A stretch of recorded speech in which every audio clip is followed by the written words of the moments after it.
Welcome back, Cyber Explorers. It's Alfie, and in this video we'll explore together with this step-by-step guide, how to cast a YouTube video to your TV. So without further ado, let's get right into it. Casting a YouTube video to your TV is pretty simple. Here's how you can do it. Option 1. Using a smart TV with built-in casting. Make sure your smart TV and your phone, computer are connected to the same internet network. Open the YouTube app on your phone or computer. Play a video and look for the cast icon. Usually looks like a rectangle with Wi-Fi waves. Select your TV from the list, and the video should start playing on your TV.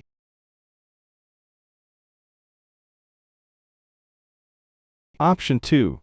Using Chromecast or a streaming device. Connect your Chromecast, Fire Stick, or Roku to your TV, and set it up. Ensure both the device and your phone, computer are on the same internet network. Open YouTube, play a video, and tap the cast icon. Choose your streaming device, and the video should appear on your TV. And that's it for today. If you found this video helpful, please give it a thumbs up, consider subscribing, and don't forget to activate the notification bell so you won't miss out on any new uploads. Thank you for watching. Until next time, see you later.